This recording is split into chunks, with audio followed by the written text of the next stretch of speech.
Hey Gemini, welcome to Sweet Tea Astrology and Tarot. My name is Erica. Welcome to the channel. I'm so happy that you found me and thank you for being here.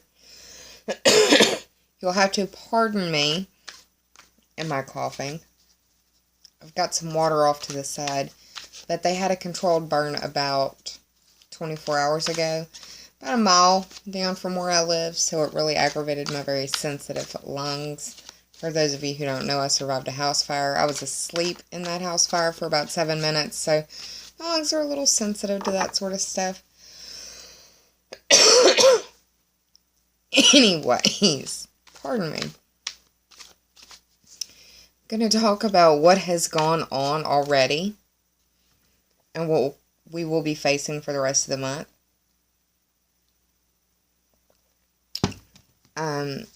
We had a full moon at 12 degrees of Aries, and it occurred in your 11th house. This could have dealt with some internet stuff.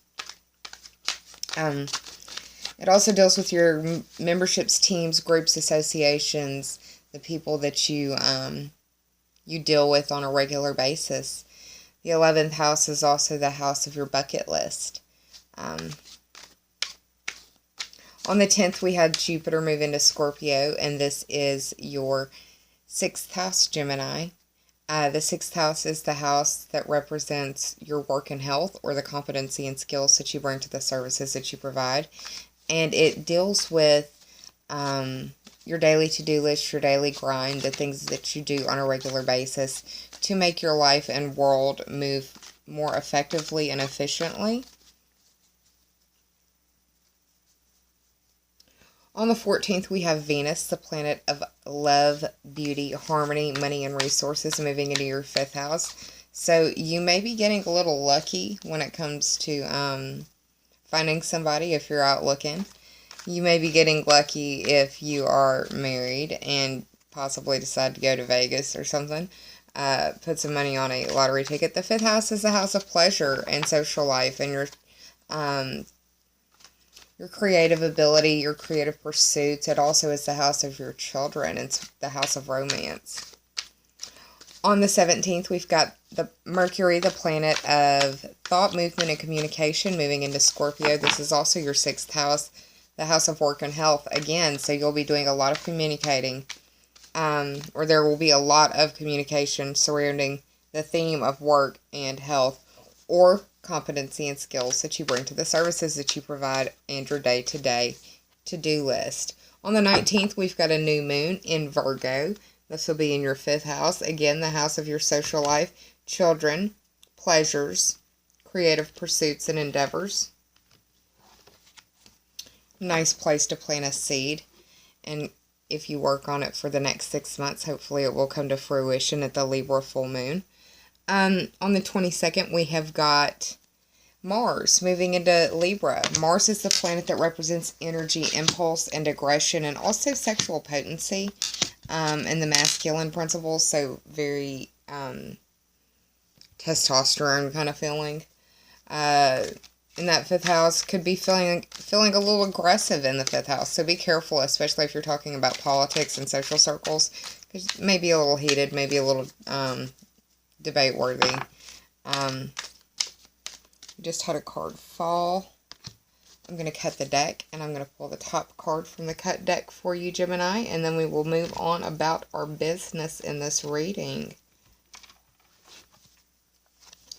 There's your other card. What I'm going to do now, as always, is hit the pause button really quick. I'm going to flip these cards over, look at the astrological information that I have down before me, and do the tarot math, do the very best that I can to bring the most empowering information that I can to you for the rest of your October. And thank you for being so gracious with me about being away. I've not only dealt with my own personal situation in West Monroe where my children live, but my father and my grandmother were hospitalized over the weekend, and things have just been very crazy, and it feels like my family's under attack. So yeah.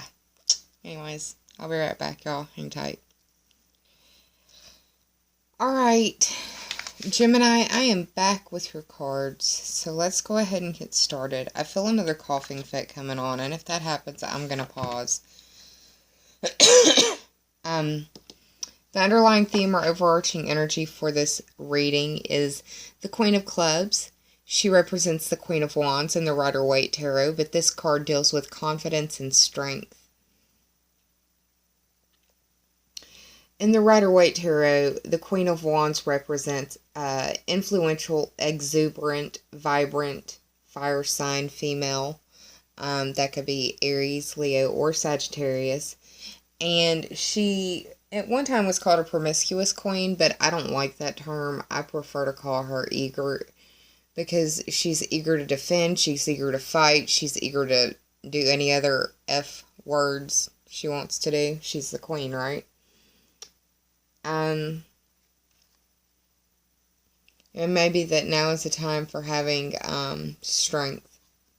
You may need to really be very influential when it comes to your strength and leadership abilities. Because queens are royalty and they are expected to lead, right? Doesn't necessarily have to be a queen. It can be a female, but it represented in queen form. And there's another queen here. There's a king at the end. We'll get to that. Second card that we're going to talk about is the first in the top three for clarity. If you needed time frame, past, present, future. The Seven of Hearts represents new feelings, imagination, and secrets. Possibly dealing with the heart in partnerships.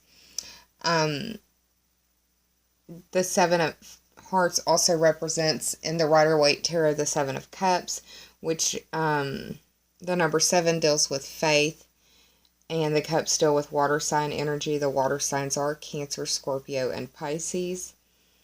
You do have Saturn in the 7th house, testing the boundaries of the 7th house, testing the strength of your partnerships, your relationships, and how what you give is hopefully what you get in return from those that you consider your closest allies. I think that you've probably endured, especially for the Gemini risings out there, you've endured a lot of people in your world go through a lot of heartache recently. And by recently, I mean the last 2 years. And Saturn will be moving into the 8th house in December.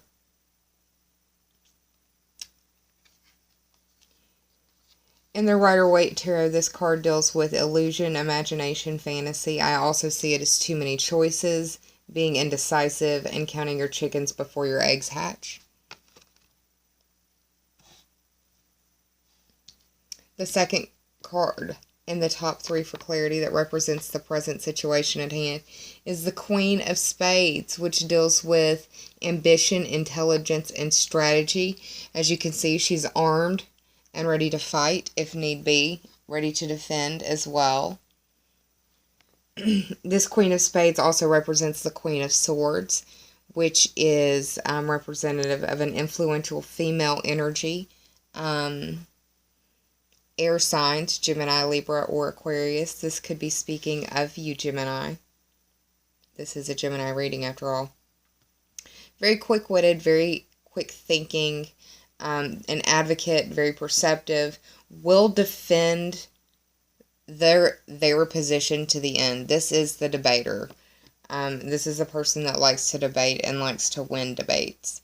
They really like to know the information first, and they like to be the one to disseminate the information amongst others. They like to be the one that everybody goes to in the group for the knowledge, if you will.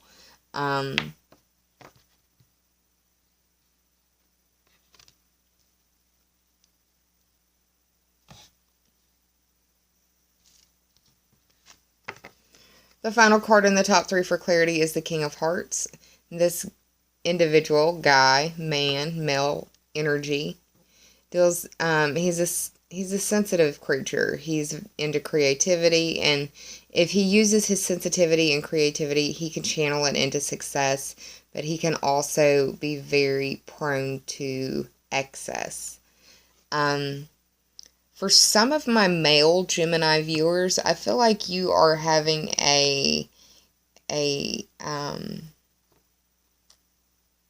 a situation where you're attracted to somebody and you're like in a marriage and it's like forbidden kind of thing, but you can't help but feel the attraction that's there. The King of Hearts represents the King of Cups. This is a man with authority, and he is also got some water sign energy in him. That can be Cancer, Scorpio, or Pisces. I see him as an alchemist or being drained because of the two cups and how they're placed in the drawing here. I also see it as juggling too much emotionally, like you may be emotionally overwhelmed, especially, like I said, my male Geminis out there. You may be emotionally overwhelmed or overloaded. I say the males because of this king card here. There are two queens. It could be you females too. Don't get it twisted. There's a Queen of Swords here. But I feel like there's a situation where there's a very big difference between individuals, and there's been a change of heart in one way or another. The only number that showed up in your spread was the number 7, and that speaks to Saturn being in your 7th house, and Saturn is the tester of boundaries. So it could be like these new feelings are Saturn testing the boundaries of the relationship that you're in and the one that you shouldn't be in. And that's just one way this could be working out. It could be testing the boundaries between you and someone who you thought was a friend, but you're finding out was not so much a friend, more like a frenemy. It's testing your relationships, it's testing your partnerships, it's testing your open enemies, or it's possibly showing the fact that you're needing some counseling. And like I said, Saturn, the planet of restriction, containment, limitation, the wise old teacher that tells you no until you do it right. Think of Mr. Miyagi, old school Karate Kid, Mr. Miyagi. Wax on, wax off. No, Daniel-san. I know I'm doing it horribly, right? But he says, no, Daniel-san. It's wax on, wax off. You do it a right way. You do it the right way. There was a reason he taught him all of those things. It's kind of the same thing. Saturn is the taskmaster. And that's what it feels like when you're during a Saturn transit. But Saturn is really just testing the house that it's moving through. And for you right now, it's the 7th house. It's testing the durability. It's testing how strong those relationships and partnerships and it's testing the strength of your fight in the open enemy situation as well. Someone possibly that you would go to court against even. Or, again, it could be indicating the need for counseling because of the emotional juggling that's going on. But Saturn moves from Sagittarius, which is right now in the 7th house, to Capricorn, which is your 8th house, in December. And the 8th house is the house of life, death, and rebirth, transformation, regeneration, and metamorphosis. It deals with other people's money, sexuality, and primal, basic, or human instincts. So, forewarned is forearmed when it comes to that. Let's move on to your Sage Goddess Gemstone Oracle cards. The first card that I pulled for you is the Emerald card. This is what the Emerald card looks like. The Emerald card reads that it deals with wisdom, luck, and independence. It can help heal and amplify the vibration of the heart chakra. Emerald is the divine stone of strength and discernment. It is a sacred talisman of the power and knowledge that you already possess. You have pulled this card because you need reminding that you already have the wisdom and confidence that you seek. Didn't you have? Yeah. Confidence. What's up? The confidence that you seek. Meditate with Emerald to summon your inner king or queen and bring fortune into your life. And you had 2 queens and a king fall. So summon that inner king or queen. The second card that fell for you from the Sage Goddess Gemstone Oracle deck is the Epidote card. It deals with manifestation, magnification, abundance, and grounding. It can help heal and amplify the root and heart chakra. Epidote is a grounding and protective stone and activates and manifests more of what you already have. It's also known as the wish-granting stone because of its power to draw prosperity and abundance in many forms. You've pulled this card because there's a specific wish in your heart and you need to magnify what surrounds you and meditate with Epidote to ground you, to make your wish a reality, and to align yourself with your higher truth. Well, Gemini, I hope you enjoyed this reading. If you did, please like, share, and subscribe. And if you already have, I thank you from the bottom of my very grateful heart. I'm going to be around shortly with those Halloween cards like I promised. And I might pull a tarot card or two with it from my new deck that I haven't really got to show y'all yet. But anyways, I'll be around. I'm sending you a lot of love. And thank you for being so gracious with me, for being absent and just kind of falling off the planet. And then also falling off the planet again when it came to the family health emergency stuff. My family really feels like it's under attack, y'all. I'm sending you a lot of love. I do hope that you're well.